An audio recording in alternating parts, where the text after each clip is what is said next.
Cara, essa coluna do Brasil de fato é muito engraçada, bicho.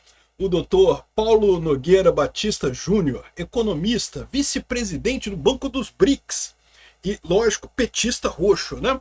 E aí, ele tá chateado, cara. Ele tá chateado porque ninguém fala com ele no clube. O pessoal isolou ele no clube porque ele é petista. O cara mora em Santa Catarina, no norte da ilha, pratica tênis num clube lá e tá chateado que o pessoal isolou ele lá, que ninguém quer ser amigo dele. Ai, a extrema-direita dividiu a gente. Não, meu amigo, não existe divisão de um lado só, não. A divisão é dos dois lados. Vocês chamam a gente de nazista, fascista, não sei o que lá, de um monte de ista nessa história toda. Vocês estão errados nessa história toda e ficam, ai, por que ninguém quer jogar tênis comigo? As pessoas me isolaram no clube. Olha só, na boa, eu tenho amigos petistas, eu tenho amigo de esquerda, não tem problema nenhum com isso. Eu bato papo e coisa e tal, acho que não tem nada de errado em você ter amigo de esquerda.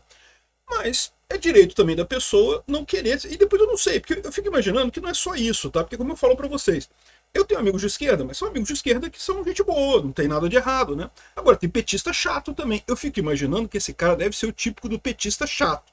Aí petista chato, amigo, o problema não é ser petista, o problema é ser chato, né? É aí que o cara tá todo choroso, aqui a culpa é da extrema direita. Não, meu amigo, quando você tem polarização, a culpa é dos dois polos, cara. Os dois lados têm influência nessa história aí, não tem esse negócio de, ai, a culpa da divisão é do outro lado. Se todo mundo abandonar a ideia deles e aceitar a minha ideia, não tem mais divisão. Ai, como seria bom se todo mundo abandonasse a extrema direita, que ele chama, né? Que lógico, é meramente a direita, e aceitasse os meus ideais de extrema esquerda, comunista e coisa e tal. Cara, que coisa patética. Vamos ler isso aqui, tá muito engraçado isso, cara. Ninguém sugeriu isso aqui não, tá? Eu sou Peter Turguni, esse é o canal Ancapsu. Eu tô gravando esse vídeo no dia 11 de julho de 2026, às 7 horas da noite, e ninguém sugeriu essa notícia aqui, mas eu achei isso aqui por acaso na internet, achei muito engraçado e resolvi trazer para vocês, mas eu agradeço a todo mundo que sugere notícias lá no nosso site, no visãolibertaria.com, e obrigado a você que está assistindo o nosso vídeo. Se você gosta do nosso conteúdo, por favor, deixa o seu like e se inscreva aqui no canal, né? Como eu falei para vocês, eu acho que o que divide as pessoas não é você ser de esquerda ou de direita, isso é normal, todo mundo, tem um monte de gente com pensamento diferente. O problema é quando a pessoa é chata, né? Aí o chato de esquerda e o chato de direita, aí é outra história. Olha só o cara aqui, ó. O Brasil já foi, em outras épocas, não tão remotas, um país bastante tolerante e pacífico. Tolerante para ele é quando a pessoa gosta da esquerda. Isso é tolerância para ele. Porque ele não tolera o pessoal. Não falar de Bolsonaro não pode, né? A política não costumava ser motivo de controvérsias apaixonadas, pelo menos não em comparação com o que geralmente se vê nos outros países. Reinava em relação aos partidos e aos políticos um ceticismo bem merecido, né? Ele está dizendo aqui que ninguém meio que importado com política porque não faz diferença mesmo. E nesse ponto eu concordo com ele, já falei para vocês, o caminho seu é você que vai fazer, meu amigo. Esquece, o político não vai te ajudar em nada. Agora, um ponto que ele não está lembrando aqui é que político pode não ajudar, mas político atrapalha. E a esquerda, particularmente, tem feito um esforço enorme para atrapalhar a vida do cidadão brasileiro. É por isso que tem muita gente da direita que fica meio com raiva do pessoal da esquerda. Porque, efetivamente, a esquerda ela tem essa ideia de que ela vai resolver os problemas. Vou tirar o seu dinheiro, porque eu vou pegar o seu dinheiro e vou resolver problemas com o seu dinheiro. Vai porra nenhuma. Vai entregar na mão de empreiteiro, vai entregar na mão de ladrão e não vai resolver merda nenhuma, de problema nenhum, né? Mas, enfim, aqui, ó. Mudamos. Com a ascensão da extrema-direita, ficamos divididos e polarizados, né? A polarização é claramente assimétrica. De um lado, temos a centro-esquerda, bem centrista. Coisa ridícula. Meu amigo, você acha que a esquerda é centrada e moderada porque você está na extrema ultra esquerda, comunista de merda. Lá no extremo da coisa. Para você, o grupinho seu ali é tudo moderado, são moderados, eles só querem roubar as pessoas com impostos e proibir as pessoas de educarem os filhos e proibir as pessoas de terem armas, coisas moderadas, coisas simples e normais, né? Que todo mundo do meu grupinho aqui, aliás, ele não tem grupinho, ele tá sozinho. Ele tá reclamando disso que ele não faz amigos. Deve ser chato pra caralho, cara. Puta que pariu. Eu fico só imaginando, né? Aí, cara, o ponto é esse, né? Porque ele culpa a extrema-direita. E aí que eu falo pra vocês que é a grande merda que tem nessa história. Por quê? Porque, de fato, havia esse manto, né, da coesão social no Brasil. Como eu já falei pra vocês várias vezes, né? Eu, por exemplo, sempre fui de direita, sempre fui liberal clássico, sempre acreditei em Estado pequeno, sempre achei que Estado não serve pra porra nenhuma. Mas Por muito tempo na minha vida, eu simplesmente não entrava em discussão política, não, eu deixava para lá. Por quê? Porque a capacidade da grande mídia de impor a visão esquerdista era tão grande. E eu imagino que um monte de gente pensava do mesmo jeito. A mesma coisa que eu também era de direita, também se via como um liberal clássico, ou como uma pessoa, um conservador, um religioso e coisa e tal. Você quer saber, eu não vou entrar em briga, não adianta nada, a maior parte da população brasileira é sócia pra cacete. Mas por que você tinha essa impressão? Você tinha essa impressão porque tinha a mídia o tempo todo falando socice no seu ouvido. Né? E aí você meio que deixava pra lá e não conversava sobre isso. Então essa impressão que ele tinha, que todo mundo era cordial, todo mundo era, é porque o pessoal da direita abria mão de expressar as suas opiniões sobre política. Né? Ele, como esquerdista, não, porque posso. Comunismo, viva Marx! Não, e o Piketty, o socialismo do século XXI e não sei o que lá, a sossagem deles lá, eles continuavam falando, porque eles estavam dentro do manto da coesão social que era imposta pela grande mídia, né? No momento que surgiu as redes sociais, né, as pessoas começaram a conversar entre si, as pessoas perceberam que, caramba, eu não sou minoria não, porra, eu sou maioria nessa porra. Né? Minoria é a esquerda é uma minoria, só que tem a grande mídia, tem a Rede Globo, tem os grandes jornais, tem esse pessoal, né, esse aparato de propaganda estatal poderoso pra caramba, que agora não é mais tão poderoso assim, que agora perde pra rede social, né? E aí, ou seja, o que acontece aí foi a libertação. Esse cara aqui é igual os brancos reclamando de que agora você vê negro para tudo quanto é lado, depois da libertação da escravidão, da abolição da escravidão, agora você vê negro para tudo quanto é lado.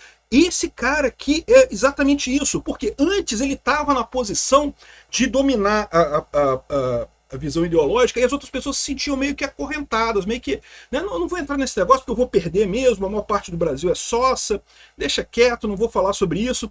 Né? Quando a gente se libertou desse manto da coesão social que a Rede Globo impunha sobre a gente, que a grande mídia impunha sobre a gente, isso foi libertador, cara.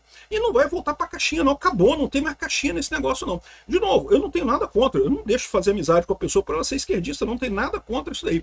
Eu imagino que o cara deve ser chato pra caralho, além de ser esquerdista, né?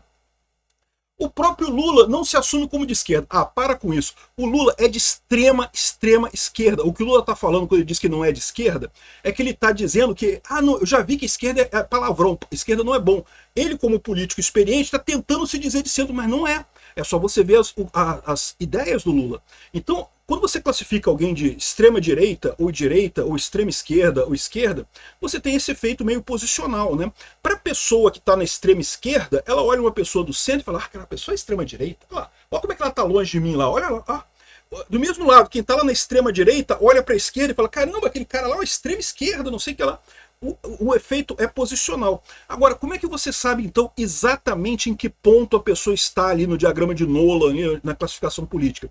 Você tem que ver o que as pessoas acreditam de verdade. Não é o que a pessoa fala. O que a pessoa fala é lixo. Falar, todo mundo fala, saliva é barato pra caralho. É o que a pessoa faz no dia a dia, o que ela prega, o que ela faz. E o Lula é esquerdista pra caralho. O Lula aumentou imposto até não querer mais, cara. É impressionante a sanha do Lula de roubar a sociedade brasileira, porque ele acha que ele consegue lidar com o nosso dinheiro melhor do que a gente.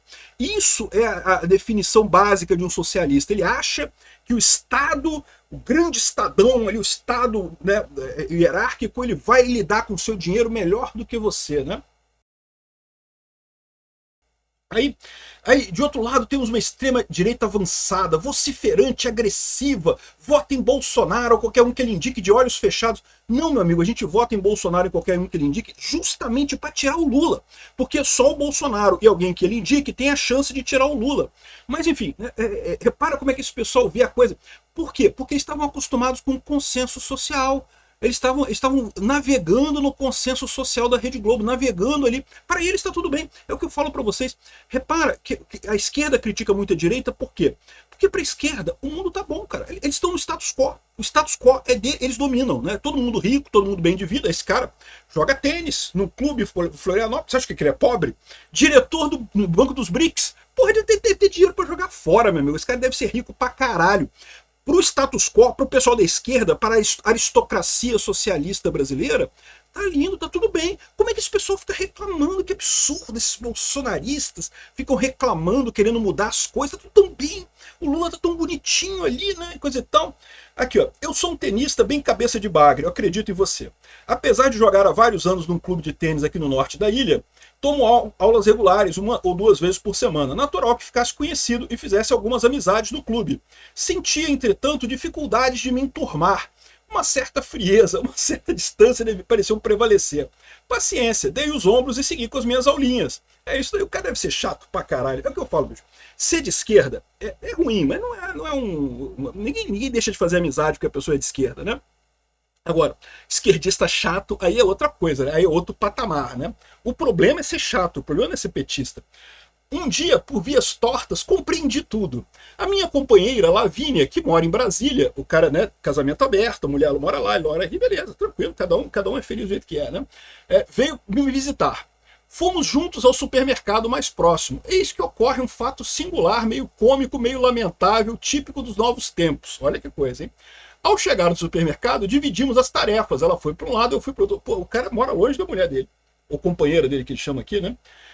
Mora longe dela. Quando ela vem visitar, eles vão no supermercado e separam, né?